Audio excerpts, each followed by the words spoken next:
현재 중국과 호주의 갈등 구도가 심상치 않습니다.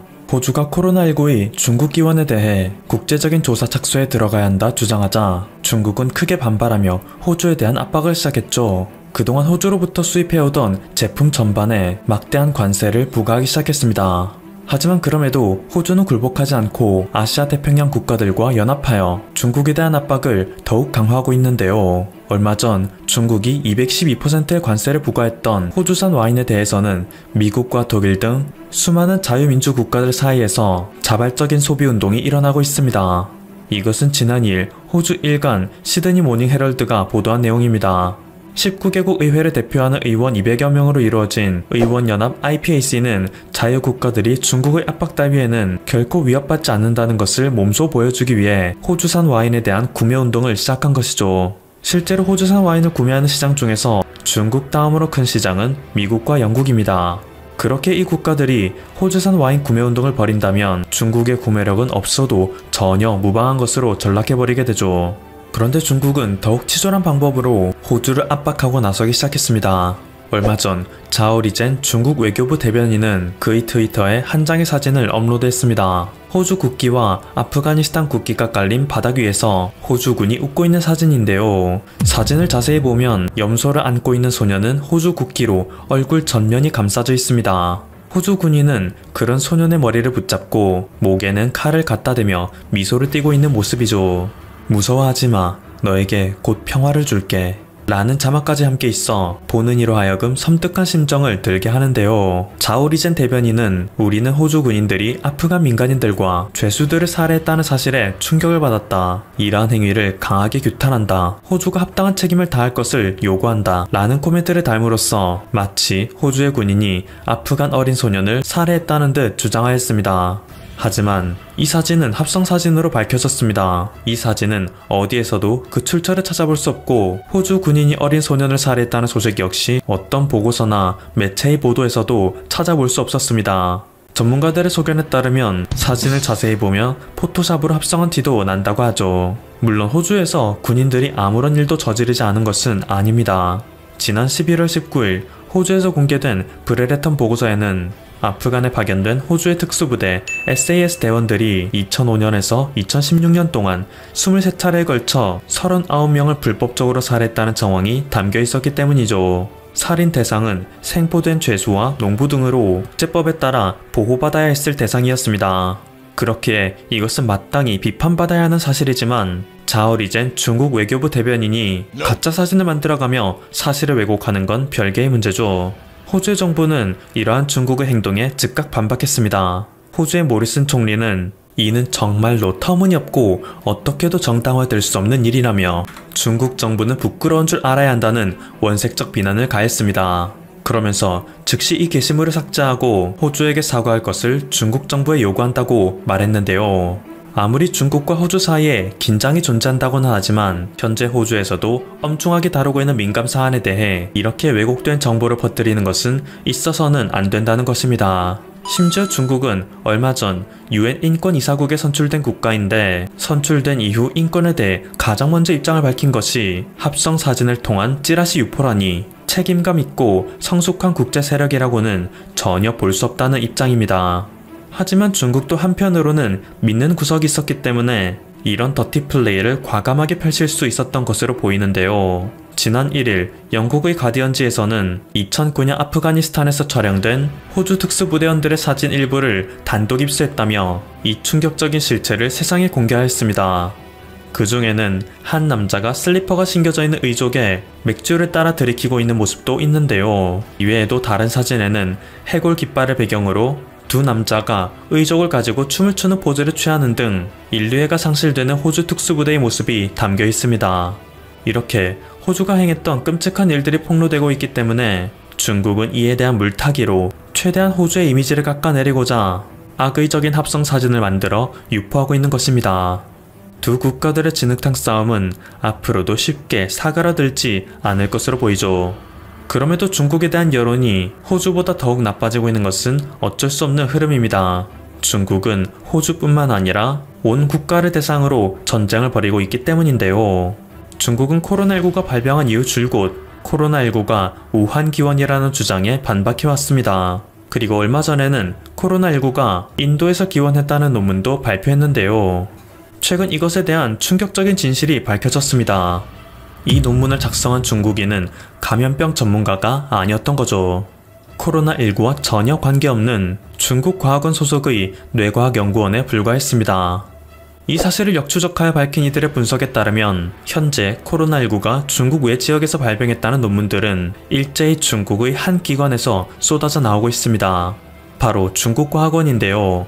중국과학원은 산하연구소의 모든 연구원들에게 지시를 내려 코로나19의 발발이 외부에서 일어났다는 논문을 산발적으로 작성하라는 지시를 내리고 있다는 것이죠. 물량 공세로 논문을 쏟아내다 보면 우한 폐렴이라는 진실에 물을 타서 결국 중국의 책임론을 회피할 수 있다는 생각입니다.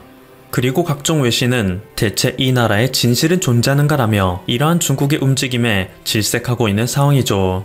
게다가 얼마 전 중국에서 공개된 몇 편의 영상은 그동안 중국을 숱하게 방문했던 외국인들을 충격에 빠뜨리기도 했습니다. 과거 중국은 위생관념이 더러운 국가로 유명했지만 일부 대도시를 중심으로 청결하게 변하는 모습을 보여주며 외국인 관광객들의 신뢰를 얻어가고 있었죠. 그런데 그 깨끗함의 이면이 뒤늦게 밝혀진 것인데요. 다음의 영상을 보면 상하이 지하철의 청소부는 대걸레를 이용하여 바닥을 닦다 말고 사람이 앉는 좌석까지 닦는 모습을 보입니다. 그 다음 영상은 더 충격적입니다. 광둥성 선전시의 한 호텔에서는 고객용 수건으로 변기를 청소하는 모습이 CCTV에 찍혀 공개되는 바람에 큰 파란을 일었죠. 이 호텔은 하룻밤에 몇만 원이면 해결되는 저렴한 호텔도 아닌 하룻밤에 수십만 원을 호가하는 5성급 호텔이기에 이에 항의하는 중국인들의 반발 역시 적지 않았는데요. 상하이 지하철과 선전시 호텔 측에서는 뒤늦게 사과문을 올리며 재발 방지 약속을 했습니다. 그런데 해외 커뮤니티에서는 이 영상에서 정말로 중요하게 눈여겨봐야 하는 것은 사실 위생 청결 상황이 아니라는 지적이 나왔습니다. 진짜 문제는 이 호텔의 영상에서 찾아볼 수 있는데요.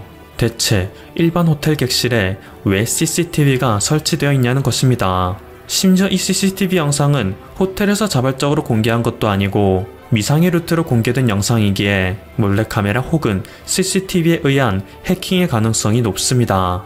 만약 몰래카메라라면 중국 5성급 호텔의 보안이 심각한 수준에 이르렀다고 할 수 있을 것이고 CCTV라면 중국 공산당의 사생활 침해가 상상할 수 없을 정도로 끔찍한 수준이라고 할 수 있겠죠. 이 사실을 인지한 네티즌들은 이제 중국에 가면 마음 편히 교통수단을 이용할 수도 잠을 잘 수도 없게 되었다 말합니다. 한편 이런 와중에 미국의 항공사에서 전해온 소식은 중국으로 가려던 해외 여행객들이 발길을 돌려 한국으로 방문하게 되어 앞으로 한국의 관광객이 증가할 수도 있다는 전망을 불러일으킵니다. 최근 아메리칸 항공과 유나이티드 항공은 미국발 상하이행 항공기들의 직행 운항을 전부 보류하고 이를 서울 경유로 바꾸는 방안을 추진하고 있다 합니다. 그 이유는 요즘 중국이 자국에 입국하는 외국인들의 조건을 심각하다 싶을 정도로 까다롭게 조정하고 있을 뿐만 아니라 이에 따른 승무원들의 공항 입국 대기 시간이 길어지고 있기 때문이죠. 심지어 현지에서 숙소를 구하는 문제도 어려워지고 있다고 하는데요. 안 그래도 잇따라 공개되는 중국 호텔 현실 때문에 중국의 호텔에 머무르는 것을 꺼려하는 사람들이 증가하고 있는데 애초에 예약을 하는 것도 편히 머무르는 것도 어려워지고 있으니 아예 중국에 머무르지 않고 가까운 나라인 한국에 머무르고자 하는 수요가 증가하고 있다는 것입니다. 마침 한국에서는 경유 항공기의 승무원에 대한 여러가지 절차가 잘 마련되어 있기 때문에 중국보다 훨씬 편히 머무를 수 있다 하죠. 그래서 아메리칸 항공과 유나이티드 항공은 이참에 중국으로 가는 모든 직항 화물기를 없애고 서울을 경유하도록 바꾸고 있는 것입니다. 과거 한국의 항공사들은 일본의 지방공항에 국제 노선을 적극적으로 취항하고 나선 적이 있습니다. 일본의 지방에 있는 일본인들은 해외로 가려면 오사카 국제공항, 나고야 국제공항, 하네다 국제공항 등으로 가야 하기 때문에 이까지 이동하는 데 드는 비용만 해도 만만치 않았죠. 심지어 하네다 국제공항은 지방공항에서 직통으로 갈 수 없기에 지방공항에서 도쿄 나리타 공항으로, 도쿄 나리타 공항에서 대중교통을 이용하여 하네다 공항으로 이동해야 비로소 해외로 출국할 수 있는 불편한 시스템이었습니다. 한국의 항공사에서는 이런 점들을 파악해내어 일본의 지방 사람들이 자신들의 항공사를 선택하면 지방공항에서 곧장 인천국제공항으로 태워온 뒤 해외로 출국하게 하는 시스템을 마련한 것입니다. 인천국제공항은 그저 경유지로만 사용하게 하는 인천국제공항 국제허브화 전략인데요. 이들이 잠깐만 들리는 것이라 하더라도 공항 측에서는 공항 이용료의 수입을 올릴 수 있습니다. 또한 세계에서 최고 수준의 서비스를 자랑하는 인천공항에 반해 아예 다음 여행 목지로 한국을 택하는 이들도 늘어났는데요. 때문에 수년이 지난 후 국내 항공사들의 인천국제공항 국제허브화 전략은 오늘날 한국에 방문하는 외국인 관광객들의 수를 높인 결정적인 전략으로 손꼽히고 있죠. 그리고 이번에 미국의 항공사가 한국의 인천공항을 경유지로 결정하는 것을 검토하는 것 또한 이러한 부대 효과를 창출할 세계에서 가장 넓은 땅을 가진 러시아. 러시아에는 세 종류의 넘버 4가 있다고 합니다. 첫 번째, 영하 40도가 아니면 춥다고 하지마. 두 번째, 4000km가 떨어진 것이 아니면 멀다고 하지마. 세 번째, 40도 이하는 술이라고 하지마. 이런 독특한 문화와 넓은 영토를 보유한 불공국이라고 불리는 러시아.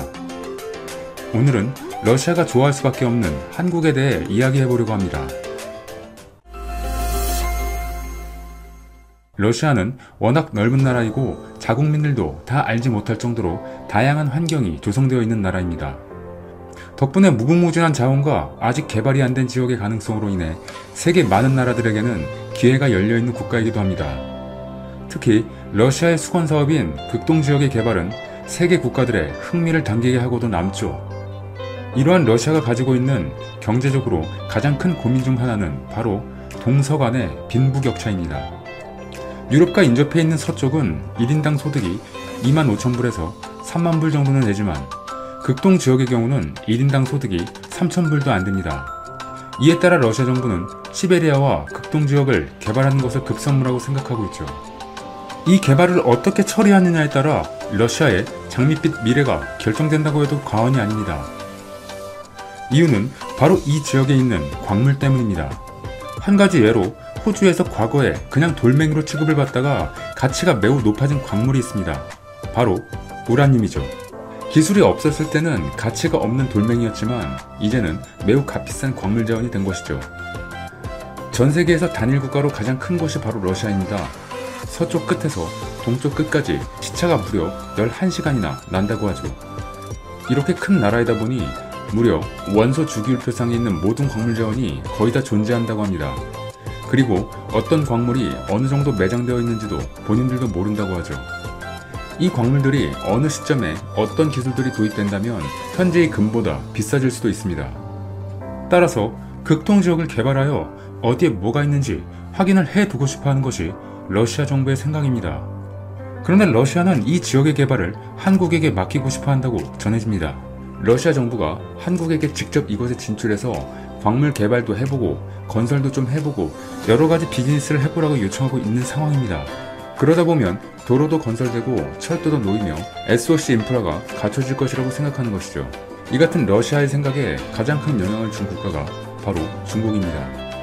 원래 과거의 역사를 보면 국경이 가까운 나라끼리는 사이가 좋을 수 없습니다. 그러나 국제관계상 러시아와 중국은 국경이 매우 맞닿아 있음에도 불구하고 그동안 사이가 그렇게 나빠 보이지는 않았습니다. 현재 미국과 중국 사이의 갈등은 서로에게 날을 세우며 정점을 향해 가고 있지만 러시아는 중국과 이 정도로 심각한 갈등은 거의 없었죠.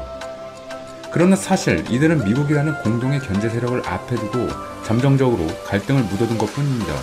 앞으로 러시아의 극동지역은 본격적으로 중국과 러시아 사이에 갈등이 촉발될 수 있는 지역입니다.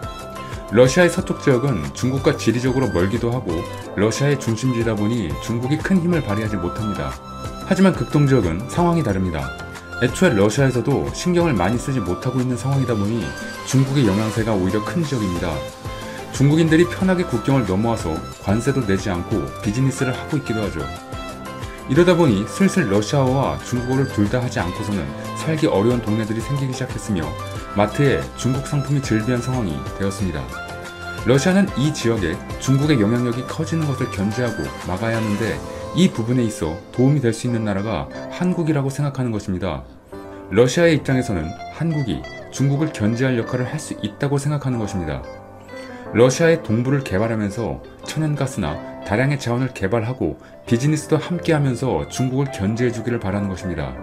러시아가 우리에게 이 지역을 개발해달라고 의사타진을 하는 이유는 한국이 근면한 민족이기 때문이기도 하지만 이렇게 중국의 견제 역할을 할 수 있다는 생각이 있기도 한 것입니다. 한국의 입장에서도 러시아의 제안은 나쁘지 않습니다. 미래의 한국 경제에 있어서도 위기를 극복할 수 있는 좋은 협력처가 바로 러시아이기도 하기 때문이죠. 그렇기에 한국의 입장에서는 러시아와의 관계를 점점 돈독히 해야 할 필요가 있습니다. 특히 러시아에는 한국에게 없는 세 가지를 모두 갖추고 있죠. 바로 나무와 광물자원, 기초과학입니다. 러시아는 군사 무기와 우주 과학에 있어서도 아주 경쟁력 있는 기초과학 강국이죠. 반면 제조와 산업 여건, 응용기술 측면에서 어려움을 겪고 있는 상황입니다. 따라서 한국과 러시아는 서로에게 매우 도움을 줄 수 있고 시너지를 낼 수 있는 국가입니다. 현재까지 한국과 러시아 관계에 있어서는 각국의 정부들이 발빠르게 움직이고 있습니다. 그런데 사실 다른 국가와의 관계에 있어서는 돈이 된다고 하면 정부보다 기업이 먼저 나서는 것이 일반적이죠. 기업들이 먼저 타국에 가서 비즈니스를 하고 문제가 생기면 정부가 움직이는 시기입니다. 그런데 러시아는 정치적 관계에 있어서인지 정부들이 먼저 움직였습니다. 그 성과가 필요하니 기업들에게 권고 아닌 권고를 했습니다. 그래서 러시아의 서쪽에는 한국의 대기업들이 진출해 있습니다. 일예로 현대자동차는 러시아 내에서 브랜드 중 1등이라고 하죠. 최근 현대자동차가 러시아 제2도시 상트페테르부르크에 있는 미국 자동차 업체 제너럴 모터스 공장 인수를 검토하고 있기도 합니다. 인테르팍스 통신에 따르면 현대자동차 러시아 생산법인은 지난 24일 반독점청에 GM 공장 인수 신청서를 제출했습니다. 당시 상트페테르부르크시 도시장은 GM 공장과 관련해 현대차와 협상이 진행 중이다. 적어도 그들이 관심을 보이고 있다고 밝힌 바 있죠. 미국 자동차 업체 GM 상트페테르부르크 공장은 약 3억 달러의 투자로 2008년 문을 열었으나 러시아 경제 불황 여파로 2015년부터 가동이 중단된 상태에 있으니 러시아 입장에서는 매우 고마운 일이죠. 사실 GM 공장 인수엔 영국 벨라루스 합작 자동차 회사인 유니송과 독일 BMW 등도 관심을 보이고 있는 것으로 전해졌습니다. 현대자동차는 사실 오래전부터 러시아를 눈여겨보고 있었습니다.